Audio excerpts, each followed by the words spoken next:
Olá pessoal, tudo bem com vocês? Por aqui Yuri Camilo, do projeto Entrevistador Forense. Estou aqui para dar continuidade à série, A Arte da Guerra. Para quem caiu de paraquedas aqui nesse áudio, ou nesse vídeo, deixa eu fazer uma rápida explicação. Então, no início do ano, eu decidi aqui fazer uma série chamada A Arte da Guerra, justamente trazendo aqui os capítulos do livro A Arte da Guerra, para que a gente pudesse aqui fazer uma correlação com compliance, com investigações, com entrevistas e também vocês, claro, fazer uma correlação com as áreas de atividades também que vocês atuam, mesmo não sendo aqui do setor corporativo, trabalhando com compliance de forma geral. Ok, pessoal? Já tem no canal Projeto Entrevistador Forense um capítulo de introdução, que aí eu falo qual é o objetivo, tá? Tem também o capítulo 1, desenvolvendo os planos, Então, já tem lá o capítulo 1. Como é uma sequência, eu até recomendo que vocês dêem uma olhadinha, nesse capítulo 1, porque ele tem uma total relação aqui com esse capítulo 2 e assim como os demais também terão. Beleza, pessoal? Então vamos lá. O capítulo 2 do livro Arte da Guerra, o título dele é Em Meio à Guerra, ou em algumas outras traduções é Fazendo a Guerra. O que significa isso, pessoal? É a abordagem, ou seja, no capítulo passado nós montamos o plano, a estratégia. Agora nós vamos fazer o movimento, ou seja, nós vamos fazer uma abordagem. Você já planejou no capítulo anterior e agora vai colocar em prática. Você vai dar os primeiros passos em direção ao seu objetivo, qualquer que seja seu objetivo, tá bom, pessoal? Inclusive, essas lições aqui, que a gente vai estudando em conjunto, que a minha ideia é pensar alto aqui com vocês, a gente pode tirar tanto para o meio profissional quanto para a nossa vida pessoal também. Eu queria começar já lançando uma pergunta de cara para vocês e eu vou tentar respondê-la ao longo aqui dos meus comentários, beleza? Eu pergunto para vocês, qual o custo de se levantar para uma guerra sem exaurir as forças? Eu vou repetir. Qual o custo de se levantar para uma guerra sem exaurir as forças? Então, pensem um pouquinho nisso enquanto a gente vai conversando aqui. Sempre quando eu falar, pessoal, em guerra, em inimigo, em batalha, então isso aqui é tudo em sentido figurado, tá? O que eu estou trazendo aqui como guerra, como batalha, é o seu projeto, ou seja, é a sua atividade, É o que você está fazendo naquele momento, a gente tenta aqui fazer uma correlação nesse sentido, tá bom? E o inimigo é aquela questão que você está se deparando ali, aquele obstáculo que você vai superar, beleza? Só para ficar claro aqui, quando eu estiver falando de guerra, de batalha ou de inimigo, que eventualmente, o livro, A Arte da Guerra, ele traz muito esses aspectos por ser um livro de estratégia militar, beleza, pessoal? Então vamos lá. O capítulo 2, ele foca basicamente em 4 aspectos, tá? Se vocês derem uma lida no capítulo 2, vocês vão perceber que ele trata de liderança, de esforço, do custo do esforço e também de recompensa. Então, ao longo aqui da minha fala, eu vou falar muito para vocês sobre esses 4 aspectos aqui. Repetindo, liderança, esforço, custo do esforço e recompensa. Esse capítulo, ele diz que os homens devem ser incitados a serem vitoriosos e recompensados pelo mérito. Deve existir uma convergência entre a duração, ou seja, a duração do seu movimento, da sua abordagem, o custo e a confiança no líder durante a guerra. Guerra aqui é o projeto, é a implantação de um sistema de gestão de compliance, é uma investigação, é uma entrevista investigativa, por exemplo.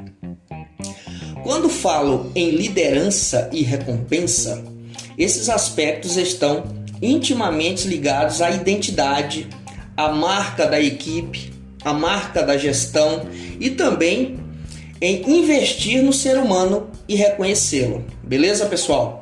Falando aqui em recompensa ou reconhecimento, há pouco tempo eu participei de uma conversa até informal, onde se falava que lidar com pessoas não é fácil. Até aí, pessoal, nada de novidade, Todos sabemos disso. Mas a gente estava falando ali, o debate era sobre méritos e promoções, tá bom? E aí eu passei a refletir e estou trazendo aqui algumas das minhas reflexões justamente para esse capítulo 2 aqui. Então, compartilhando até minha experiência própria, pessoal, minha vivência própria, né? Às vezes é preciso a gente dar um passo para trás para a gente conseguir dar 2 para frente.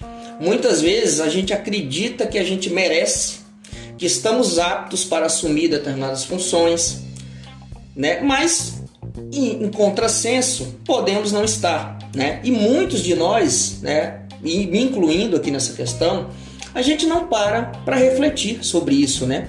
Às vezes a gente passa a colocar a culpa nos outros e não na gente, ou seja, coloca a culpa na empresa, coloca a culpa no líder, mas a gente não faz aquela autorreflexão no sentido de, poxa, será que eu sou tão bom mesmo quanto eu penso?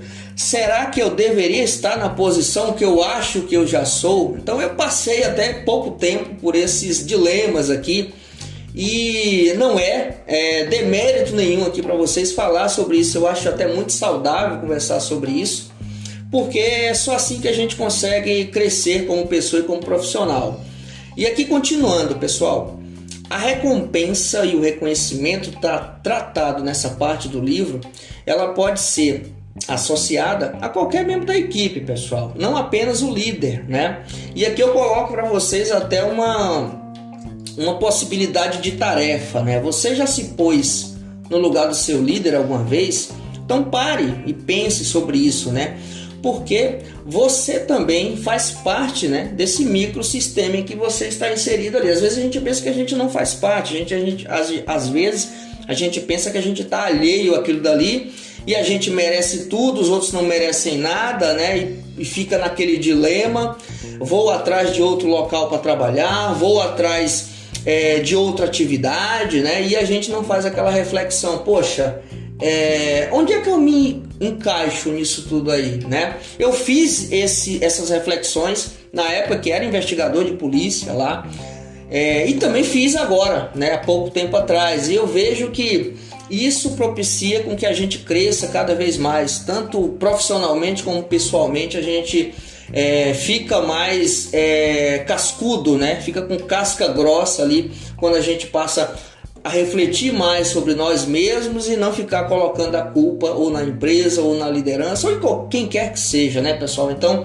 esse parênteses aqui é um parênteses que eu faço até trazendo a minha vivência pessoal aqui para vocês, tá bom? E também já adianto aqui, né, abrindo um outro parênteses aqui, que em breve eu vou fazer uma live, né? Ali eu vou estar falando sobre carreira, sobre mudança de carreira. Muitos de vocês que me acompanham aqui sabem que eu vim do setor público, né? Não foi uma mudança fácil de carreira, eu mudei de estado, vim para São Paulo, não conhecia ninguém, então vim meio que com a cara e a coragem, né? Fiz o pé de meia e vim embora. Não vou dar muito spoiler aqui, vou contar isso mais à frente, vou fazer uma live especificamente sobre isso, contar um pouco da minha história, com certeza talvez a minha história possa ser refletida ou até inspirada em outros colegas aí que tiveram situações similares, né, que passaram ali por esse dilema de mudança de carreira, né, sair de um lugar, vir para um outro local que eventualmente não estavam ali habituados. Então eu vou fazer uma live sobre isso, só fechando esse parênteses aqui, e vamos que vamos dando prosseguimento aqui a esse capítulo que é bem legal. O que eu falei até agora, pessoal, tem tudo a ver com recompensa, reconhecimento e com liderança, tá? Vamos seguir. Uma frase desse capítulo diz que o líder é a pessoa que a nação depende para ficar em paz ou em perigo. Mas o que quer dizer isso? O que quer dizer ficar em paz ou ficar em perigo? Quer dizer que uma abordagem mal executada pode estremecer logo de início a sua empreitada, a sua abordagem, o seu movimento, que pode ser um projeto de compliance ou de investigação, por exemplo. Eu acredito que nesse ponto nós ficaremos sempre oscilando, ou seja, não existe uma paz absoluta, e se você pensar que existe, você já estará em perigo. E todo perigo que entendemos como aqui um dano em potencial, ele pode ser previsto, ele pode ser tratado e a gente pode conviver com ele ao longo do tempo, Beleza, pessoal? Um outro ponto importante aqui abordado nesse capítulo é a questão de duração, né? Ou seja, o tempo de batalha, o tempo de guerra, o tempo do seu projeto, tá? O livro diz o seguinte: se a campanha se prolongar, os recursos podem ser inferiores aos esforços. Os homens perderão a capacidade ofensiva e aí tem-se uma batalha, né? Ou um embate entre duração e entusiasmo. Falando especificamente aqui, pessoal, de investigações, né? Se o esforço não estiver bem definido, ou seja, se o esforço não estiver bem delimitado e revisto em alguns momentos, qualquer equipe terá esse embate sobre duração e entusiasmo. Por que eu estou dizendo isso? Porque o prolongamento de qualquer projeto vai gerar cansaço, vai gerar desmotivação, vai gerar prevaricação, vindo a minar, né, os entusiasmos, tanto individualmente, seu, quanto coletivamente da sua equipe.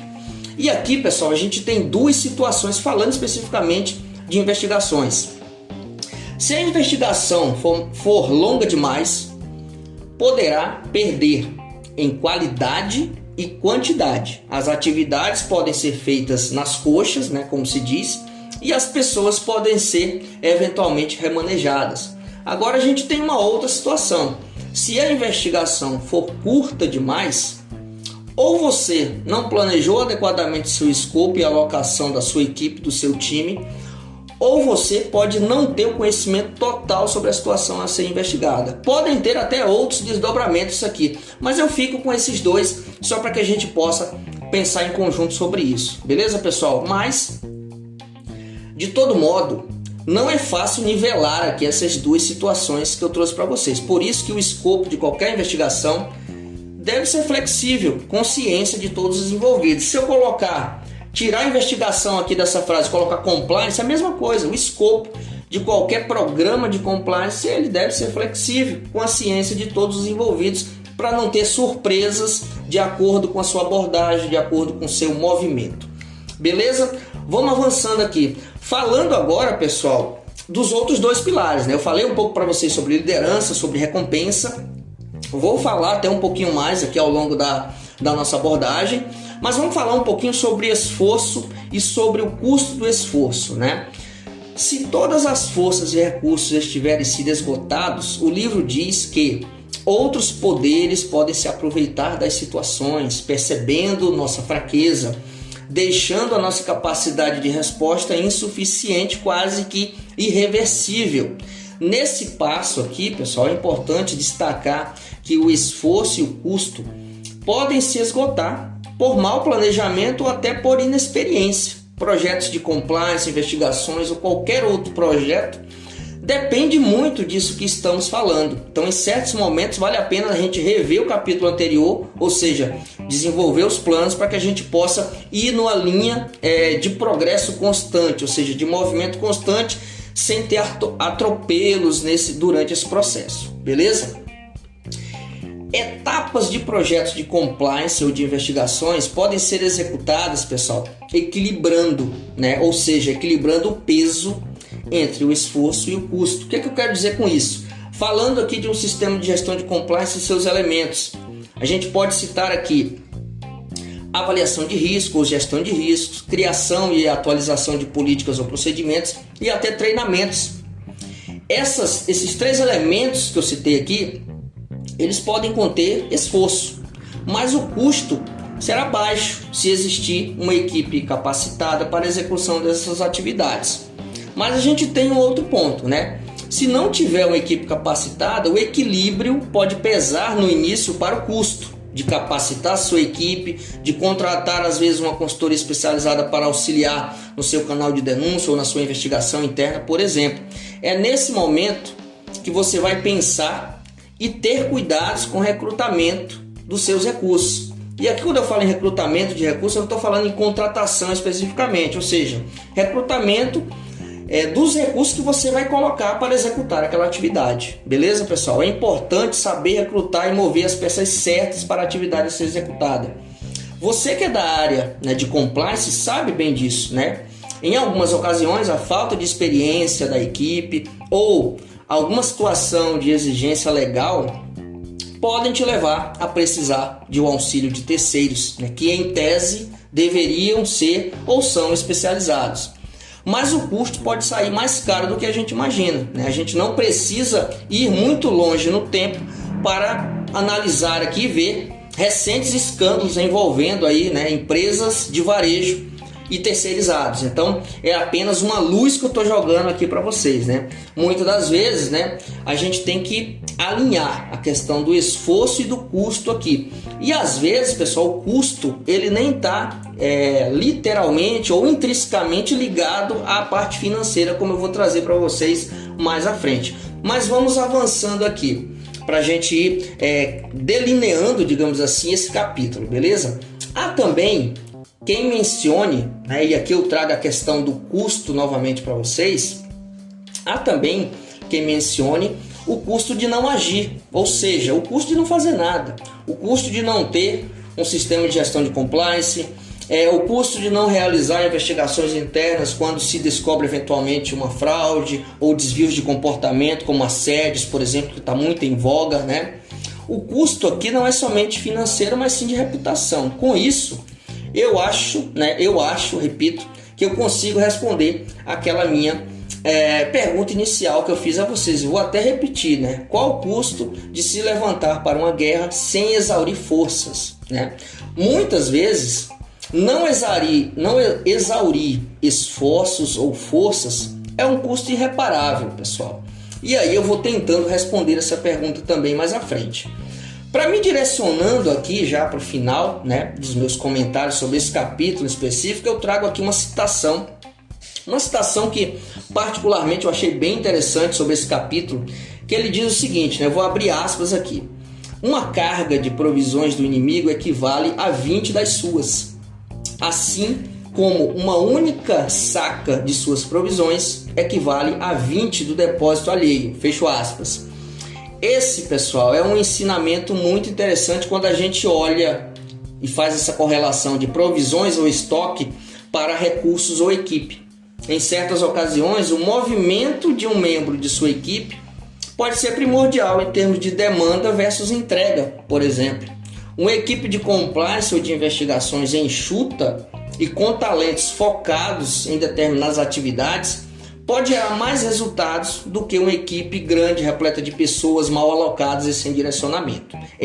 Essa era a correlação que eu queria fazer com vocês a respeito de provisões que foi trazida aqui nessa citação que eu coloquei para vocês, beleza? E aí, pessoal, a gente volta aos aspectos iniciais: liderança, esforço, custo do esforço e recompensa, para lembrar que a abordagem, ou seja, o movimento aqui, né, em meio à guerra, é um constante agito, né, digamos assim, é uma constância mesmo, né? É como se fosse um ciclo de movimentos. Não é à toa que o título desse capítulo é Em Meio à Guerra, ou seja, o movimento é constante. Então, a cada abordagem você tem uma ação nova para se fazer. Então, isso é muito interessante até em termos de estratégia. Cada movimento que você faz gera uma reação adversa, seja sua própria, da própria equipe ou da equipe adversa. Então, isso é muito interessante de você fazer essa correlação de que cada movimento que você der será observado, ou internamente ou externamente, e aí você deve dar o passo correto.